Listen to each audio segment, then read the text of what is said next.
In the world of gaming, designing an immersive, charismatic and personified world is important for helping players develop a strong sense of connection to the investment they make.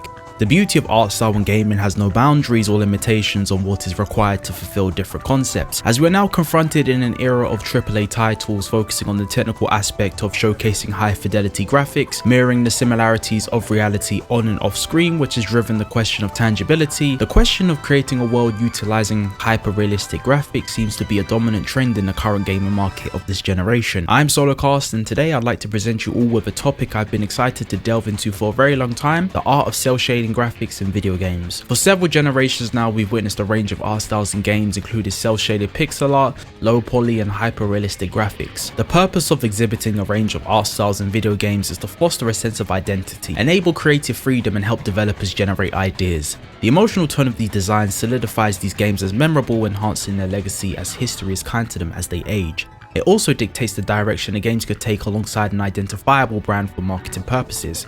But that's not the aim of today's video. I wanted to delve into the history of cel shading graphics, its uniqueness in film and gaming, and the animation technology that has influenced the format of these medias over the years.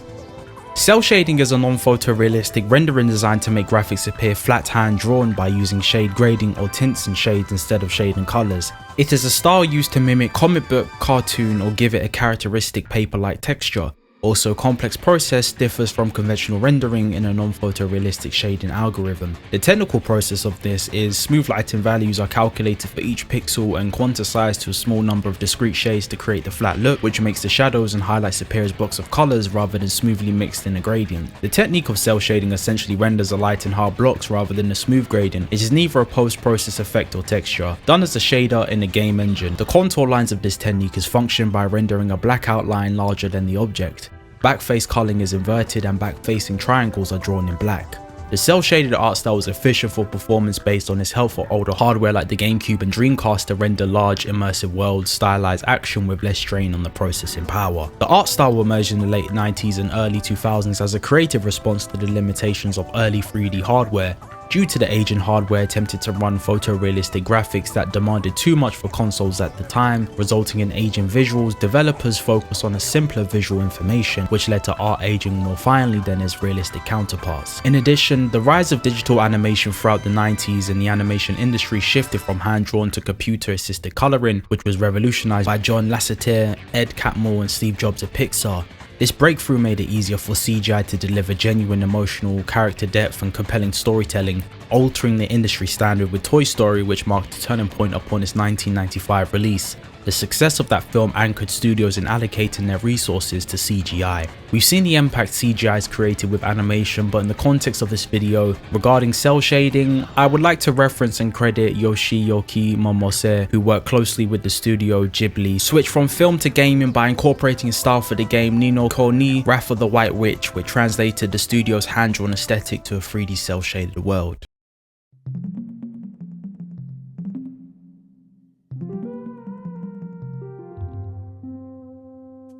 The early experiments of this art style goes back to the late 90s and early 2000s with games such as Jet Set Radio and Fear Effect, which are notorious for using bold colours while hiding hardware limitations through their arcade readability and the cinematic effect of their animation. The anime-inspired art style was pushed by John Zert Platin and crafted by John Paik, with Johnny Gawa designing the animation with the 3D computer program alias Wavefront. Fear Effect, developed by Kronos Digital Entertainment, was inspired by Blade Runner, real-world architecture in Hong Kong, and the anime film Ghost in the Shell, with its dark cyberpunk theme blending 2D and 3D techniques to deliver the visuals of its final product. Fear Effect was one of the first games to use the cel shading art style on the PlayStation 1, proving to audiences and developers that you can incorporate different ideas into video games for them to stand to the test of time. Lead artist Ryota Oeda pioneered the comic book look of Jet Set Radio. He was behind the blueprint for the medium with its thick black outlines and vibrant colours. Overall, the contribution Jet Set Radio made at the time of its 2000 release for the Sega Dreamcast unleashed a realm of possibilities for challenging the console's technical limitations. Similar to Fear Effect, Jet Set Radio was influenced by Japanese pop culture throughout the 1990s, such as Parappa the Rapper and the 1999 film Fight Club. The first rule of Fight Club is, you do not talk about Fight Club. As well as graffiti through hip-hop culture. In conclusion, both games have earned acclaim for exemplifying the cel shading art style, which transformed the possibilities of art in video games.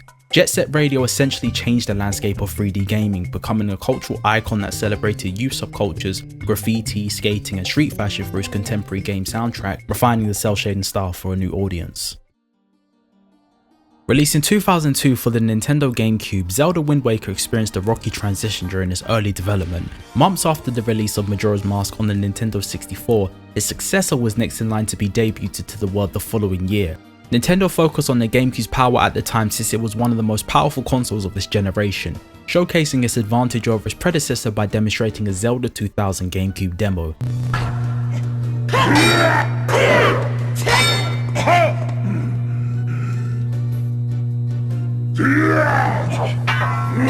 This short clip showcases the capabilities of the Nintendo GameCube, with Zelda fans expecting the next installment to have this look. Nintendo refused to give in to what fans wanted at the time, with Satoru Takizawa and Yoshiki Haruhana conceptualizing the controversial look for the Wind Waker. Eiji Aonuma, as the project's director, prioritized stylization over realism, overlooking the audience's expectations. The initial outrage from fans was testament to the trend at the time in which mainstream games prioritized technical novelty over art style. With the original Xbox and PlayStation 2 on the horizon, open world games and online shooters, Nintendo did not conform to the trend while sticking to their guns and produced Zelda Wind Waker as a response to the rising trend. While demonstrating the downside of cel shading at the time, Zelda Wind Waker was controversial due to Nintendo's audiences growing up. Accustomed to playing games with a mature tone, it was off-putting due to the cartoonish appearance of Link, his and many others' characters' facial expressiveness being childlike. Contrary to the previous dark undertones of Majora's Mask and Ocarina of Time, Wind Waker proved it could fuse a toon look with a realistic immersion in the storyline, eventually achieving critical acclaim and in time cementing its reputation as a classic.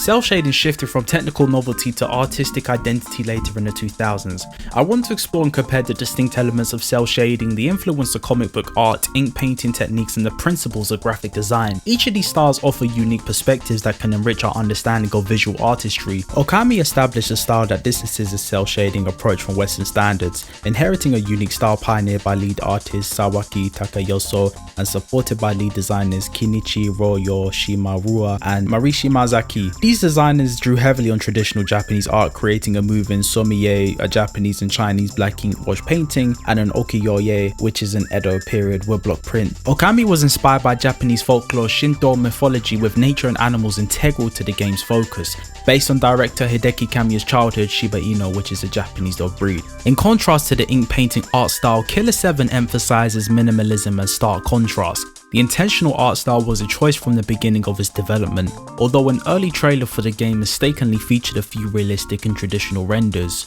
Gochi Suda, also known as Suda51, went on a 3-year media blackout during the game's development. The intent of his strike was to ensure Killer 7's game concept and surreal atmosphere were purely drawn from Suda's own uninfluenced imagination. Its cel-shaded visuals were derivative of hard-boiled film noir, exploring themes of personality disorder and fragmented identities. Its visuals drew inspiration from comic book artists like Adrian Tomine, who stylized comic illustration, and graphic designer Peter Saville. Saville's minimalism, enigmatic abstraction, and anti-commercial elegance were key elements in crafting Killer 7's identity. Overall, Killer 7 and Okami epitomize the legitimization of games as art. Both are unique exhibits that reaffirm the cel shading art style in games is limitless, offering memorable, impactful player experiences.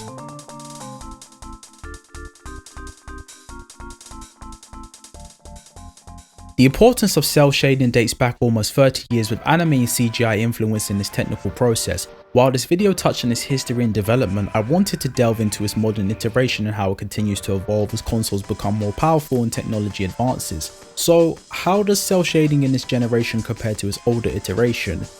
Lead artist and director Daisuke Ishiwatari for the Guilty Gear franchise revolutionized 3D cel shading by manipulating 3D models and lighting in real time to mimic hand-drawn 2D animation frame by frame. Guilty Gear uses a highly specialized limited animation technique that strays from smooth, continuous motion, with the developers at Arc System programming specific frames to hold longer, mimicking the distinct hand-drawn look of a classic anime. To go into depth, the 3D models are meticulously sculpted and painted for the default camera angle, giving the illusion that they are 2D drawings. Guilty Gear breaks the 3D lighting format with the dynamic camera pans or special moves, and shadows are manipulated to maintain a dramatic 2D anime aesthetic rather than a photorealistic accuracy. Every new image operates in 2 frames or holds a keyframe longer, which limits smoothness and gives a cinematic look. Older shading techniques are seen in games such as Jet Set Radio, Beautiful Joe and Killer 7, primarily focusing on applying thick, bold black lines around 3D objects, with the objects filled with blocky black colors. Game engines from the 2000s relied on shadows calculated from in-game light sources, leading to shading that flickered as the camera moved across the screen. This was due to hardware limitations and processing constraints. Older games utilized fewer polygons and simpler textures, giving characters a distinct plastic appearance rather than a hand-drawn look. Off topic, but if you disable the cel shading in Breath of the Wild, you can actually see the plastic look from Link's appearance in game. Older shaded models had a consistent look because the shading was universally applied, which meant they rarely gave the illusion of 2D. In conclusion, the difference between old and new cel shading lies with the technological complexity that has evolved around shadows, outlines and lighting. That concludes everything surrounding cel shaded graphics in video games. I'm Solarcast and I appreciate you guys for making it this far into the video. Please don't forget to share, like, subscribe and comment your thoughts on cel shading graphics. What are your favorite games that have this art style? Are you a fan of it? Do you dislike it in general? Please share your thoughts and your opinions. This is a safe space for everyone to just express how they feel. Thank you for watching today's video once again, and until then, I'll see you guys in the next one. See you later.